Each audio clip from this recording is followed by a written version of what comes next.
Endometriosis Awareness Week was March 2nd through 8th. March is International Women's Month, and the focus turns to achievements women have been able to make since our liberation into career and independence. Our grandparents may well remember the era when a woman's place was within the home. Those times, girls mainly looked forward to learning home related skills and embraced the responsibilities of home management. Then came a new era, and women began to realize they too can make the same contributions that men do to society. The women's liberation movement in the 1960s was one of the main activists who challenged sexism and made the point that biology does not need to be a factor when it comes to responsibilities in society. The movement helped women to embrace education, career, and independence. Today, women are doing well in traditionally male dominated areas: theater, sports and athletics, the arts, medicine, engineering, business, politics. Wherever men are found, women are there, successfully proving to ourselves and to society in general that the home does not need to be our limit. So long as it can be done, we can do it. This is particularly fortunate for Western women.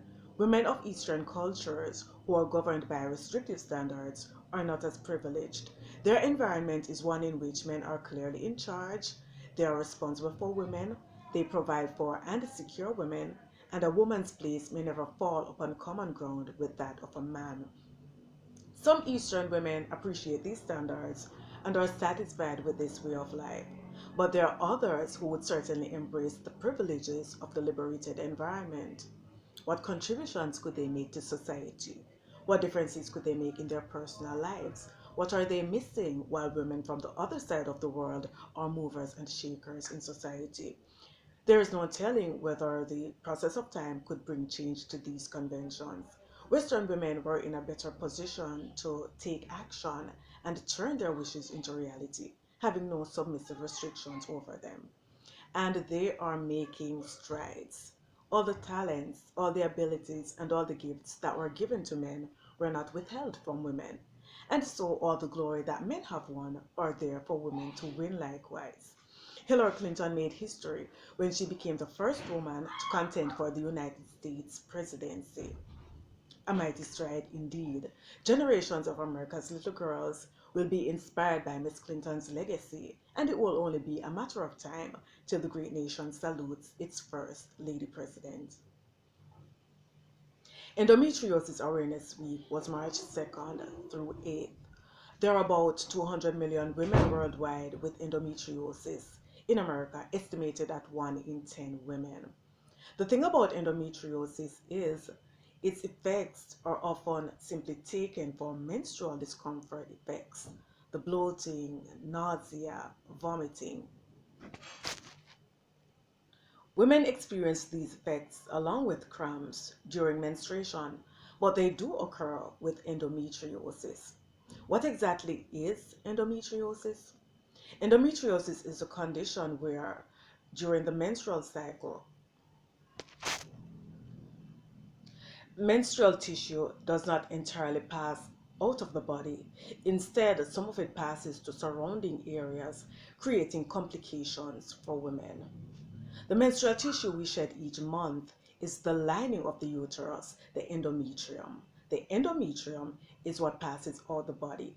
When it doesn't completely do so, some of it oozes into areas around the uterus, creating complications.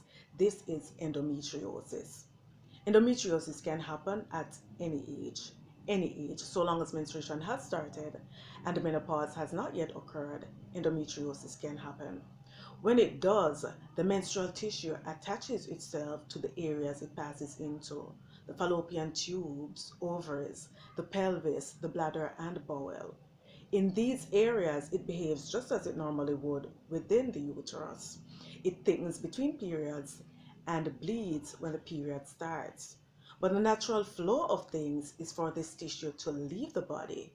When it remains, it inflames the areas it becomes attached to and causes these areas to become scarred. Of course, this situation brings discomfort.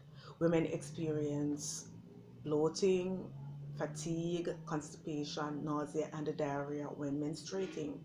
Some women experience pain, in the pelvis, when menstruating, when ovulating, during as well as after sexual intercourse. Endometriosis can lead to complications like heavy bleeding, extreme fatigue, development of cysts in the ovaries, and infertility. Infertility results when menstrual tissue accumulates in the fallopian tubes, so much so that the passage of ova becomes obstructed, so fertilization cannot take place.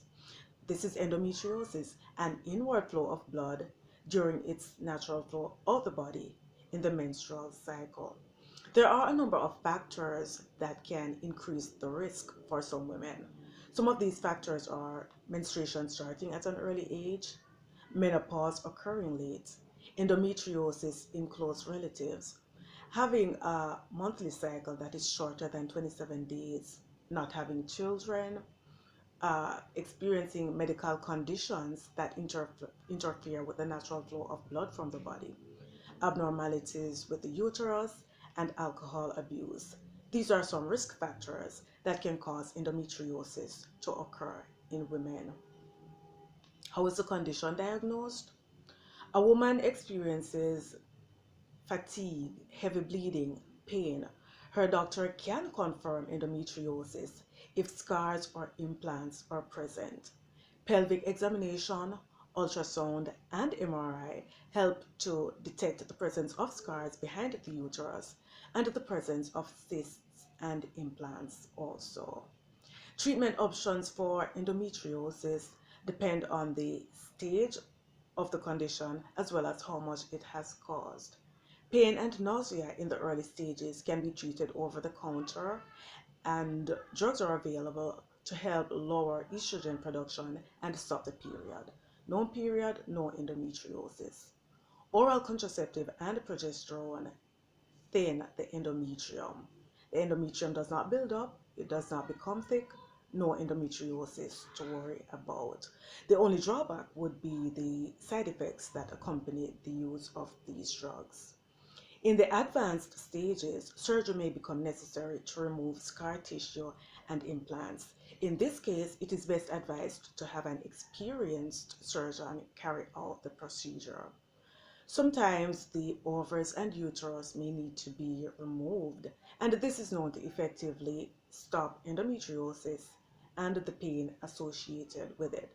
This treatment option must take into careful consideration a woman's desire for pregnancy. Removal of the organs may need to be delayed till after she has had the children she desires. Many women are not aware of this condition, endometriosis. Many women do not know it is taking place inside their bodies. It is good to know, it is good to share, and perhaps the knowledge you spread can go a far way. Thanks for watching.